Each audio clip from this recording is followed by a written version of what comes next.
Boa noite a todos e todas. Eu sou a professora Neliane Soares e fui convidada pelo meu amigo, escritor, professor Paulo Maués Corrêa, em estar aqui hoje, nesse momento especial, em homenagem ao escritor, nosso saudoso Valcir Monteiro. Eu quero compartilhar com vocês o trabalho que foi executado pelos meus alunos do 4º semestre do curso de Letras do Instituto Federal do Pará, IFPA Campus Belém, e que resultou como culminância da disciplina Literatura da Amazônia. Depois de ler a obra mais popular e famosa do Valcir, Visagens e Assombrações de Belém, eles produziram curta-metragens sobre essas narrativas orais.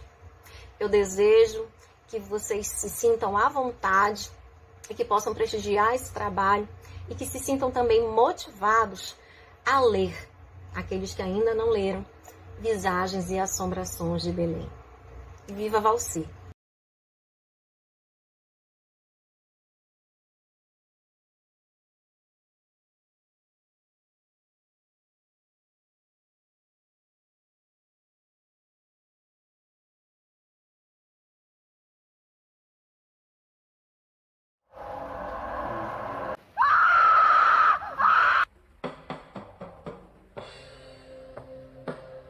Quem nunca ouviu histórias sobre Matinta Pereira? Uma senhora de lúgubre assobio que vem pela manhã pedir tabaco a quem lhe prometeu na noite anterior. Histórias essas que são muito comuns nos interiores de nosso estado. Aqui na cidade grande, muitos se tornaram céticos e afirmam que, na verdade, essas mulheres não passam de pessoas que sabem como se aproveitar de histórias antigas para conseguirem coisas de graça.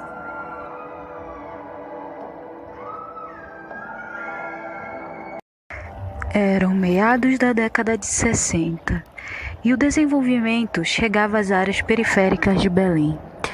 E com o avanço da sociedade, muitas histórias da cultura amazônica viraram apenas mitos. Conta-se um caso que aconteceu em um acampamento localizado próximo à Rua Nova. Os moradores locais relataram que há dias, ao badalar das 12 horas da noite, ouvira-se o agorento assobio do pássaro que parecia invocar o nome Matinta Pereira. Alguns moradores mais corajosos e já incomodados com os frequentes sons que perturbavam a paz de todos, decidiram sair à procura da origem do barulho. Procuraram por todos os lados e todos os cantos, mas nada encontravam.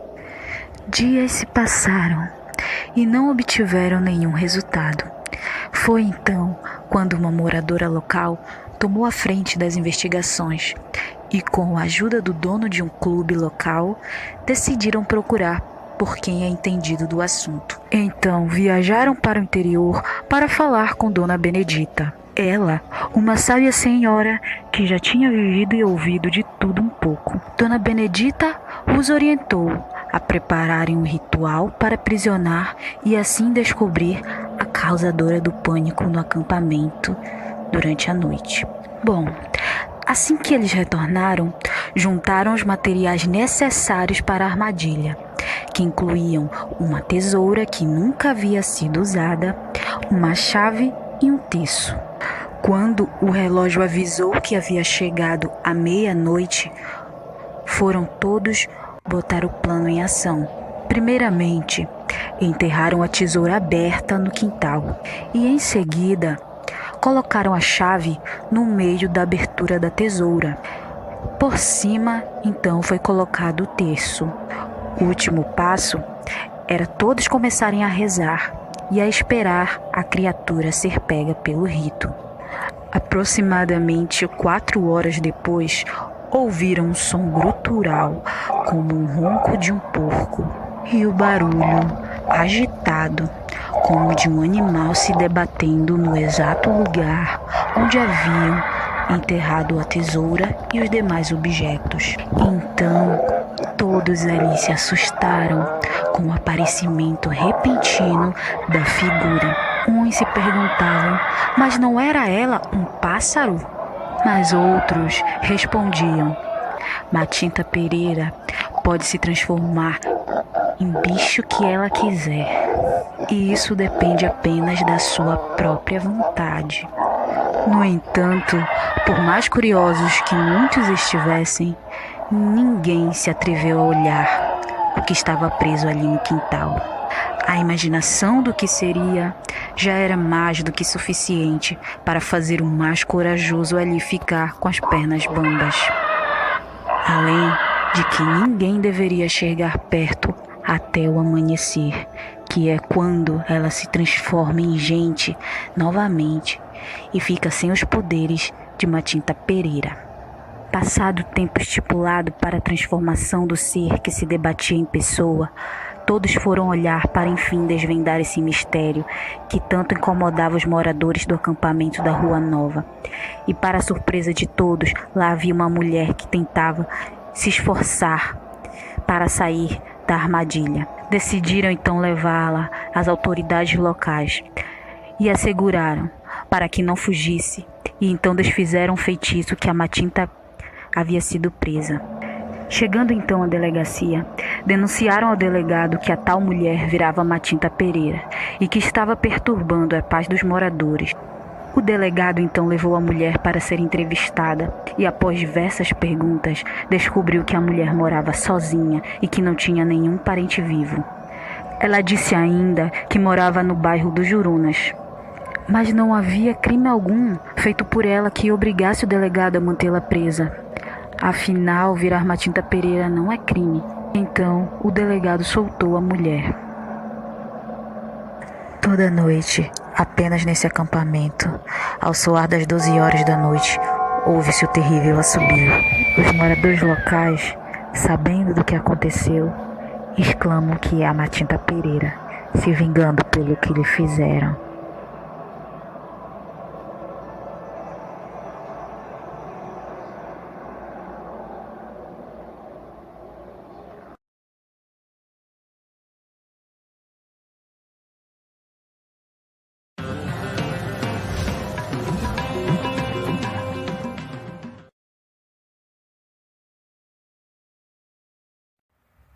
Tu já ouviu falar da história do lobisomem aqui da Pedreira? E que até hoje os moradores daqui eles comentam desse rapaz que se transformou em lobisomem na frente de todo mundo. É mesmo? E como foi isso? Bom, meu avô me disse que essa história ela se passa na década de 40, que era uma época em que haviam muitos clubes aqui em Belém, clubes de jogos, e que havia um campeonato de dominó. E que esse rapaz, que também era morador aqui da Pedreira, ele era muito estranho, muito esquisito. Ele não falava com ninguém, ele não era visto com ninguém. Até então ele era comum, assim, cabelo escuro, olhos castanhos, comum, não tinha nada de especial, a não ser uma mancha preta que ele tinha na testa. E aí, mas até então podia ser um sinal, né? Mas as pessoas já viam ele como esquisito, uma pessoa estranha. Porém, também tanto faz como tanto fez. Só que de uma hora para outra ele começou a se enturmar como se ele tivesse assumido uma outra personalidade, sabe? Então, como eu estava falando, depois dessa súbita mudança de personalidade, ele foi um dos candidatos a disputar pelo clube no campeonato de dominó. E quando ele chegou lá para ser um dos participantes que iriam disputar para ver quem representaria o clube, assim que ele se assentou à mesa, haviam muitos olheiros, né, que iam decidir quem é que seria o representante. Ele começou a ficar muito nervoso. Até então todo mundo achou que era por causa do jogo, mas só que aí ele, além de ele ficar nervoso, pálido, ele começava a olhar para o relógio constantemente, como se ele estivesse com muita pressa, ou como se ele estivesse esperando que alguma coisa fosse acontecer. E acabou que aquele nervosismo dele já estava meio que transbordando para outras pessoas, né? Ele estava nervoso demais. E já estava ficando tarde da noite, estava quase para dar meia-noite, e então tipo, ele estava muito agoniado. E aí quando chegou a vez dele de jogar, ele simplesmente se debruçou sobre a mesa. Sabe, tipo, deitou o corpo dele, tipo, sobre a mesa do jogo. E aí todo mundo ficou meio assustado. E aí quando foram mexer nele, pra ver se ele se reagia, fazer alguma coisa, ele simplesmente começou a convulsionar na frente de todo mundo. Começou a se debater, se tremer todinho na mesa, ia espumar pela boca. E quando ele abria a boca, saía um barulho de porco, sabe? Saía um tipo barulho de animais da boca dele, não saía uma voz humana. O grito dele não parecia humano, sabe? Ele começou a rosnar como se fosse um cachorro, sei lá, algum bicho. E aí todo mundo ficou muito assustado e aí se levantaram, né? E ficaram olhando pra ele. Já estavam pensando até em chamar a emergência pra cuidar dele, mas aí ele se levantou. Quando ele se levantou totalmente transformado. Os olhos dele pareciam que estavam pegando fogo. As mãos dele estavam todas peludas e as unhas tinham se transformado em garras muito grandes. Diz que os dentes dele todos se tornaram enormes e muito afiados. E a mancha na testa dele, ela se estendeu para o cabelo todo. E ele ficou pavoroso.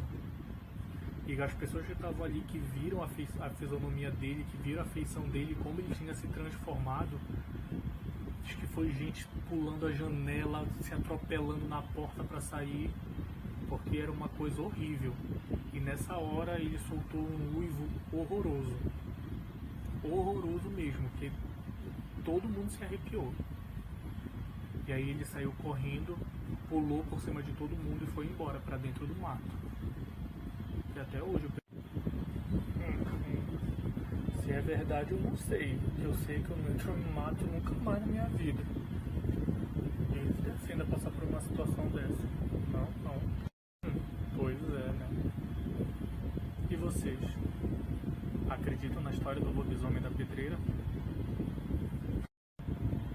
Dizem até que às vezes dá pra ouvir o uivo dele.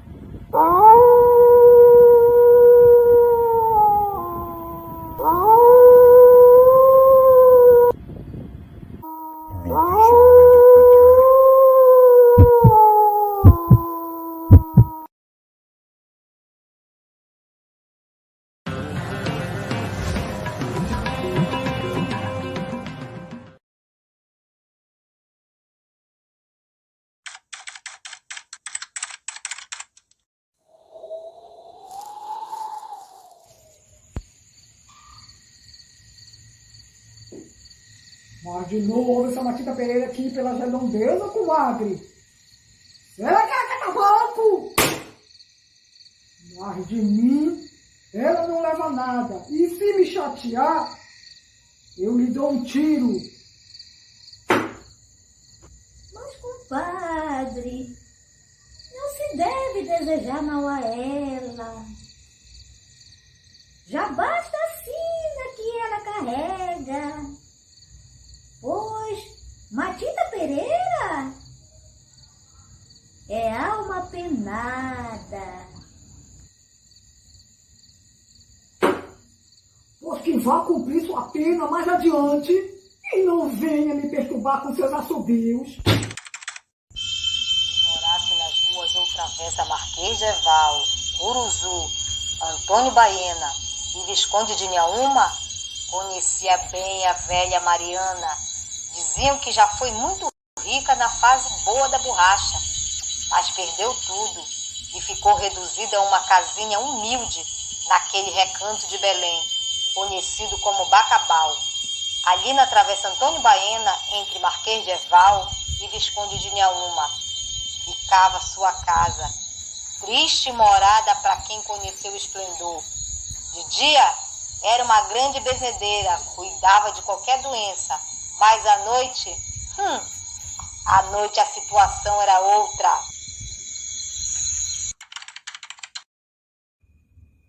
Mano,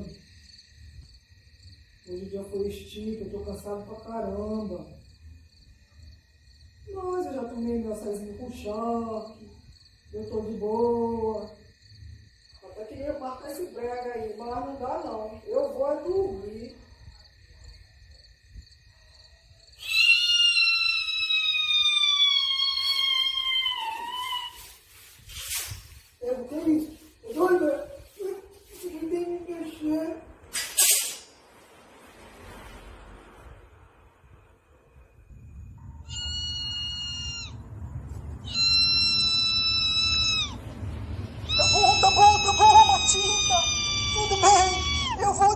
tabaco.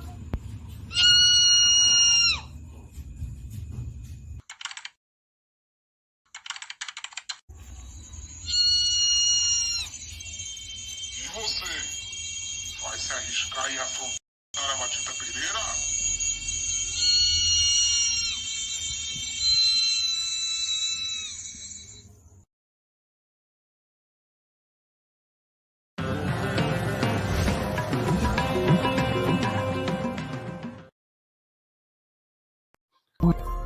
Quero contar uma história para vocês e eu preciso que vocês prestem muita atenção. Em uma noite áspera e intrigante, Pedro caminhava pela cidade. Seu dia fora turbulento. Perdeu o emprego e sua namorada dispensaram. Tudo em um só dia. O rapaz seguia atordoado pela cidade. A imagem e as palavras de seu chefe em meio à discussão não saíam da sua cabeça. Palavras essas que permeavam sua mente misturadas com as de Letícia, agora sua ex-namorada. Não vai dar certo. Neste estado, Pedro caminhou sem destino por horas. Passava pelas pessoas, tropeçava, seguia atormentado pelas falas das horas anteriores. Elas se repetiam quase que instantaneamente. Logo, lembrara que seu horóscopo havia quase que o avisado sobre esses infortúnios, mas quem acreditaria nessas coisas? Pedro seguira indignado. Como que um relacionamento com noivado marcado poderia terminar assim? Pedro perambulava quarteirões e quarteirões. Sua depressão não deixou que percebesse que o tempo mudou. Aquela noite se cobriu de nuvens escuras. Não havia mais estrelas, não havia mais lua. Apenas um vento forte e frio que penetrava seu corpo. De repente, como num despertar, percebeu que estava longe de casa. Não sabia onde estava. Seu corpo demonstrava sinais de que não estava bem. Pedro percebera que uma chuva nebulosa cairia e precisava sair dali o quanto antes. Ao tocar os bolsos, houve um sorriso amargo. Eram as alianças que comprou para Letícia experimentar.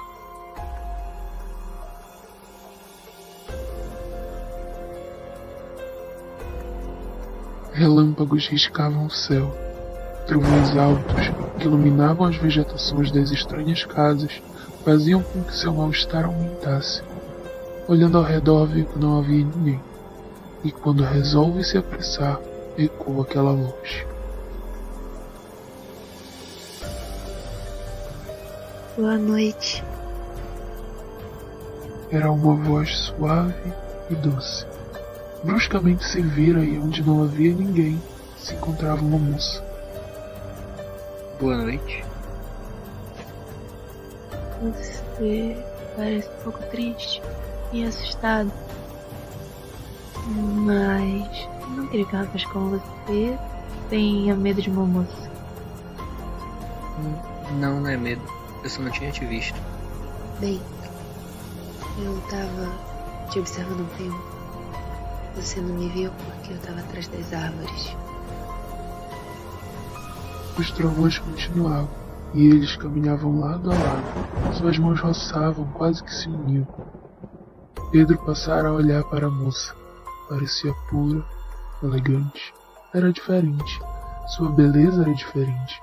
E sua voz, bem, sua voz era uma das coisas que ele mais se agradara. Finalmente chegaram a casa. Uma casa. E mal entraram e aquela chuva desabou, quase que como uma bomba. E tudo se esfriou mais ainda. E seus pais? Não se preocupe, eles não estão em casa. Está sozinha? Bem, o que parece, não é? Sentados, suas mãos se entrelaçaram. Ainda que as coisas parecessem melhorar com a presença daquela moça, a sensação que sentia era a mesma que se sentiu. O temporal ficou ainda mais violento. As gotas batiam forte nas janelas. A sós, a moça o conquistou para que ele contasse as suas frustrações, e o acalentava e o encorajava. Afinal, Letícia não era a única moça na Terra e logo ele arrumaria um novo emprego. E você, alguma decepção amorosa? Eu não soube o que é amar. Como assim não soube? Quero dizer, eu ainda não sei. O tempo verbal em que a moça, que ele já sabia se chamar Maria, usara, fez seu mal-estar aumentar. Uma sensação estranha tomava seu corpo, se sentia atraído por Maria, mas sentia que deveria se afastar, mesmo sem ter motivos para isso. Sua meiguice fez com que ele aceitasse o seu convite para dormir. Já deitados, Maria parecia a pessoa mais feliz da terra, e Pedro, atônito, não entendia e se perdera naqueles acontecimentos daquela noite. Pedro, então, lembrou das alianças. Quero que aceite isso como um símbolo do nosso noivado. Maria sorriu, colocou a aliança e entregou um anel com uma pequena pedra. Pegue. Guarde como uma lembrança minha, para nunca se esquecer de mim. Você me fez muito feliz. E jamais me esquecerei de você. Eu nunca ia querer lhe fazer nenhum mal, de forma alguma. Guarde. Pedro estranhou aquelas palavras, mas nada alarmante, trocando juras de amor adormeceram. Com aquele vento forte soprando os relâmpagos suando, Pedro mexeu-se na cama. Maria não estava mais lá. Sonolentamente abriu os olhos e se viu rodeado de cruzes. Estava no cemitério de Santa Isabel. Apavorado, viu que se encontrava em cima de um túmulo, e na lápide estava o retrato esbranquiçado de Maria, que dizia: nascida em 3 de fevereiro de 1902 e falecida em 13 de agosto de 1918. Sem conseguir pensar, viu que a aliança que entregara como símbolo de noivado estava embaixo de uma cruz, e em seu dedo o anel em que a moça havia lhe dado como lembrança. Às 6 horas da manhã daquele sábado, qualquer um ao redor do cemitério ouviria aquele grito de pavor. Era Pedro, que saíra correndo daquele cemitério.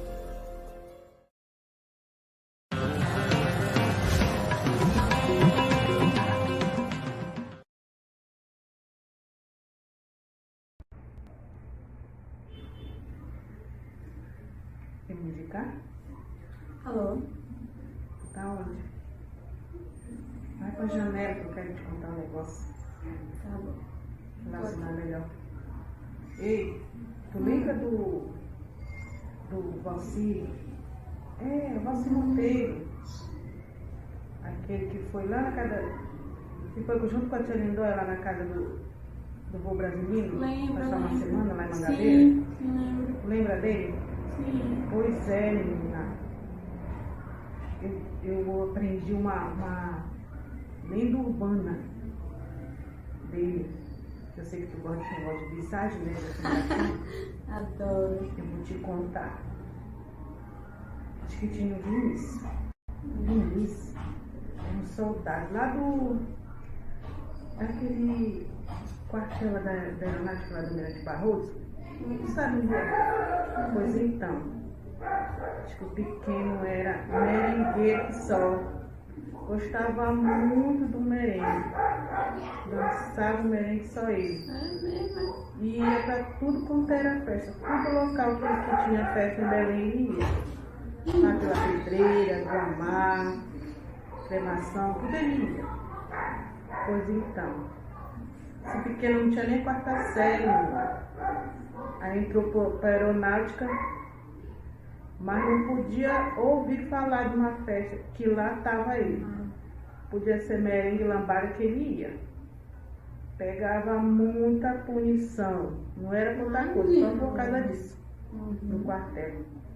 Pois então, num dia desse, de folga dele, né, não tinha merengue, em lugar nenhum. Então o que ele fez? Saiu andando lá pela rua de Belém, né? Saiu do mar, pegou ali o Almirante Barroso. Quando deu pra ele já estava lá com São Brás. Né?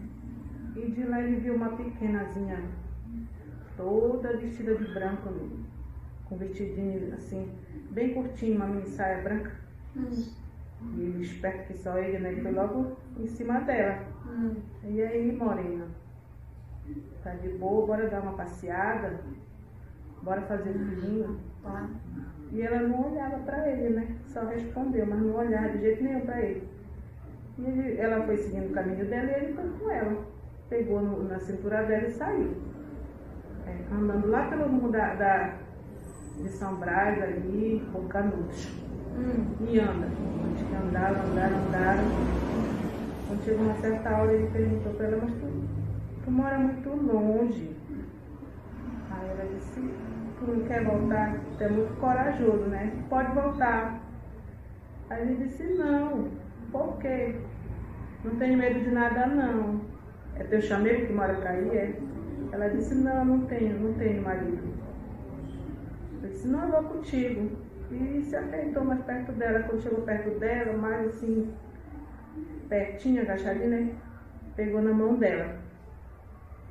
Minha irmã, que ele pegou na mão dela, disse que ele se arrepiou todinho. Foi mesmo? Foi, se arrepiou todinho de medo. Mas depois ele pensou, a noite tá fria, né? Deve ser por isso, porque ela estava tão gelada assim. E seguiu o caminho. Mais adiante ele deu um puxão nela. E para beijar a pequena. Que ele puxou ela, que ele olhou pra cara dela, mano. A pequena não tinha rosto. Não tinha nada. E ele ficou parado lá de medo. Durinho de nervoso. Meu Deus. E ela sumiu. Quando ele se tocou mais adiante, ele pegou, olhou e disse, mas cadê essa pequena? E deu de andar procurando por ela, né? Passou o susto e deu de andar. Depois ele não foi parar lá no cemitério de São Brás. Meu pai. E não achou a pequena. Pegou-lhe uma carreira. Ele só pegou a Mirante Barroso num rumo só, que só veio parar lá no quartel. Chegando lá, ele contou o que tinha acontecido para os colegas dele lá de farda, né? Que ele era acostumado a contar essas coisas, né? Todo mundo conhecia ele, que era garoto que só. Todo mundo começou a rir dele, deram água com açúcar pro pequeno. Depois daí, minha irmã, nunca mais. Foi mesmo. Podia estar merengue que fosse, o Vinícius até ia. Mas dava uma certa hora, ele olhava no relógio, via que já era tarde, podia aparecer a melhor mulher pequena para ele. Que ele saía correndo, passava longe, ainda dizia assim, eu, hein, vai pra lá. E aí, Dica, tu gostou? Menina, eu te ligo pra contar outra. Pode ligar. Tá bom. Beijo, tchau.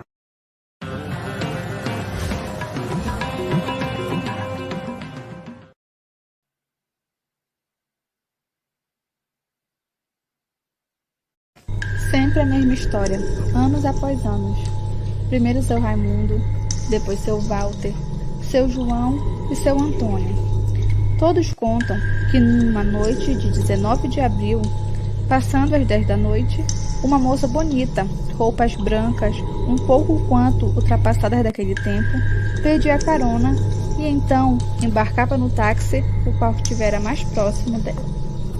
Durante a corrida de táxi, a moça pedia ao motorista que o mesmo a levasse para um passeio por Belém e observava atenta as mudanças ocorridas na cidade, como se estivesse longe há bastante tempo, praticamente um ano.